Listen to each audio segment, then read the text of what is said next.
What women secretly crave in a man but will never say out loud. Have you ever wondered what truths linger, unspoken, in the eyes of those you desire?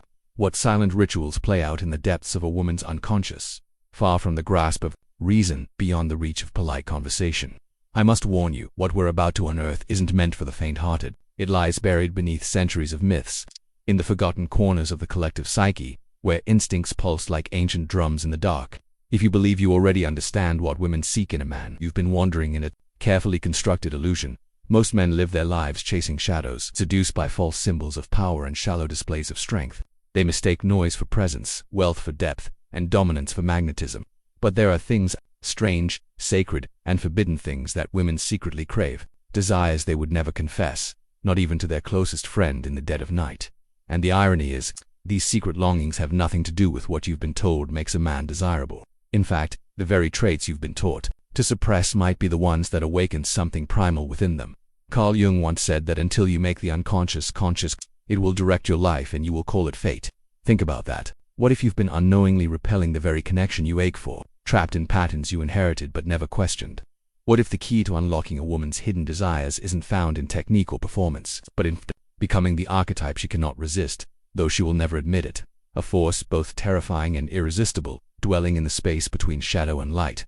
I will not offer you easy answers, for there are none, but scattered throughout this video are fragments of a truth older than language, waiting to be assembled by those brave enough to see beyond the veil. Every detail you overlook, every second you skip, risks severing your path to a revelation most men will never taste. There's a reason these things remain unsaid. Some doors, once opened, can never be closed, and so, I ask you, are you prepared to descend into the depths of what women secretly adore, yet would rather die than confess? Are you ready to confront the mirror, not of what you show to the world, but of what you truly are when no one is watching? If you leave now, you will forever remain a stranger to yourself, and to them. Stay, and you may discover what it means to be truly unforgettable.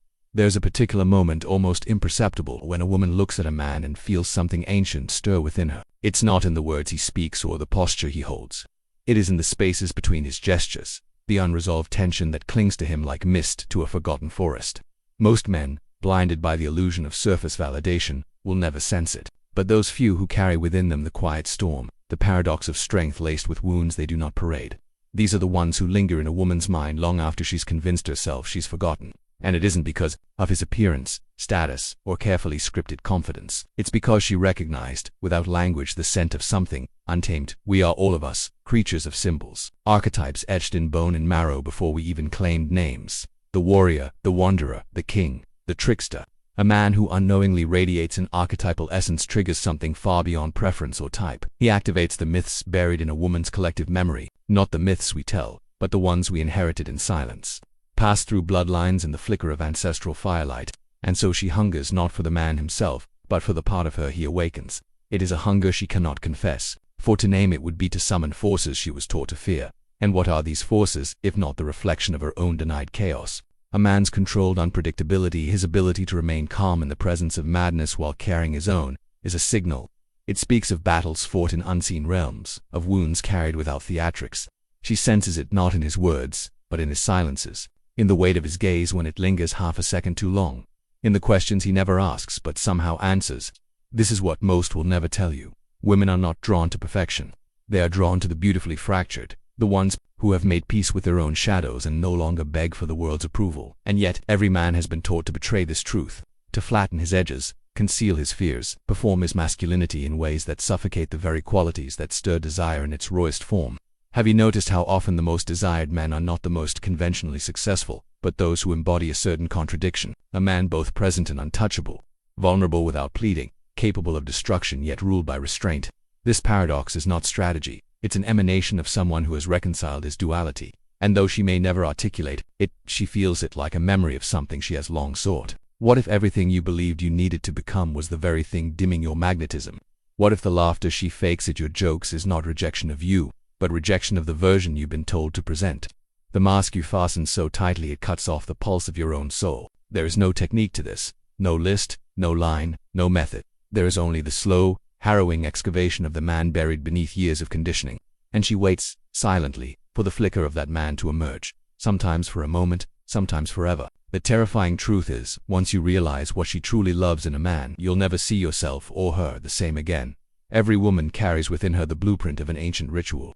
She was taught to forget it, traded it for the language of modern virtue, and yet it survives. A man's ability to command without domination, to lead without arrogance, to reveal his heart without begging for salvation. These are markers of a pattern too primal to articulate. It's not about being good, nor about being bad. It's about being real in a world addicted to illusion. She craves the presence of a man who makes her feel as though the ground itself is less certain, whose mere existence rearranges the architecture of her inner world, not because he demands it, but because he cannot help it. It is no accident that the men who stay imprinted in memory are those who disrupt certainty, the ones who look at you not as a conquest, but as a mirror, who speak less, listen deeper, and carry a quiet violence in their softness.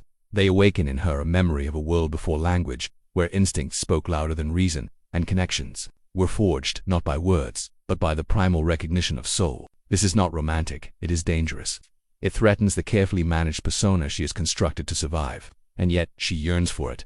A man's darkness, when owned and mastered, is not a flaw. It is a signature, a fragrance, the scent of someone who has walked through his personal abyss and returned not as a victim, but as an architect of his own myth. This man does not chase, he does not persuade. He moves through the world with the quiet knowledge that everything meant for him cannot help but gravitate toward his orbit. And when a woman senses this, even if she runs from it, she will never truly escape its pull, for it reminds her of something about herself she abandoned. Why do you think legends survive while ordinary names fade? Because they carried within them not perfection, but paradox. A relentless capacity for tenderness and destruction, devotion and distance, reason and madness. And while society trains men to amputate one half of their nature to be palatable, the ones who refuse become unforgettable. Every woman, whether she dares admit it or not, feels drawn to the man who possesses himself so fully that the world itself bends to accommodate his presence, not through force, but through inevitability.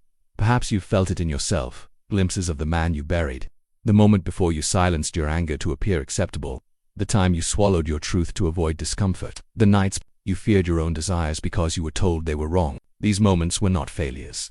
They were markers of the man you were meant to become, signaling you each time you turned away. And now, in the stillness between these words, you sense him again, closer, waiting. She waits too, not for the man you pretend to be, but for the one you almost forgot. And though she may never voice it, her silence speaks volumes. The world will offer you infinite masks to wear, but none will ever fit like your own skin. The only question that remains is, when you meet the reflection of what she truly desires, will you recognize yourself in it, or will you, like so many before you, look away? And so, the thread pulls tighter. Every second you remain here, something ancient stirs in you, a memory, a hunger, a name you've not yet spoken aloud. You did not arrive here by accident. The things women secretly crave in men are not found in scripts, seduction tactics, or self-help lists. They exist in the sacred spaces between what you've shown the world and what you've hidden from yourself. The rest of this journey will not give you answers. It will dismantle the lies you believed were truths. There are doors you cannot unsee, names you cannot unhear, and desires you cannot deny once they are recognized. As you move forward, understand this. You are not here to impress her. You are here to remember who you are when no one is watching. And when you become that man, not for her, not for the world, but for the part of you that still remembers how to burn, you will no longer need to wonder what she secretly loves, because you will have become it. And so, here you are, at the edge of a mirror that doesn't reflect your face but the unclaimed fragments of the man you were meant to become. The things you've heard here were never meant to be taught. They were meant to be remembered, like the scent of rain on dry earth, like the sound of a name you had forgotten you once answered to. These truths were not hidden by others. You buried them yourself, layer by layer, in the name of survival, acceptance, and the delicate illusion of safety. Now, as the echoes of these words settle into the marrow of your bones, you realize what she secretly loves is not a version of you, but the forgotten original. Every myth begins with a fall, the descent into shadow, the confrontation with the beast beneath the skin, the recognition of your own duality. You were never meant to be flawless, you were meant to be whole. It is in the fracture, the contradiction, the storm barely held by trembling hands, that true magnetism is born. And though the world will name you dangerous for it, though some will run from what they cannot name, others, the ones worth moving the earth for, will see it as a homecoming. She does not crave perfection. She craves the proof that you have bled and still remained. Somewhere, within the silence that follows this final word, a part of you awakens, not loudly, not with fanfare, but with the soft certainty of something inevitable. You will notice it in the glances you now hold half a second longer, in the truths you no longer swallow, in the calm you wear when the world storms around you. She will feel it too, though she may never find the courage to name it. You have become the echo of a story older than speech, a pulse in the collective soul, the unnamed thing that lingers long after the room empties. And so the question no longer is what she secretly loves in a man. The question is whether you will allow yourself to become it. Not for her approval, not for applause, but because the fire inside you refuses to die quietly. Legends are not born. They are remembered, awakened, reclaimed, and those who dare carry their own myth forward leave traces in every soul they meet. Perhaps this is your moment. Perhaps this is why you arrived here, drawn by a gravity you could neither name nor escape. If these words stirred something nameless in you, don't let it fade into the noise. Leave a mark here in the comments, in your own reflection. Share this with the men you know are still asleep, and the women who have waited too long. Subscribe not to follow, but to remember, to reclaim. The language of symbols, the scent of old earth, the weight of your own myth. The world does not need more men. It needs those who have remembered how to burn.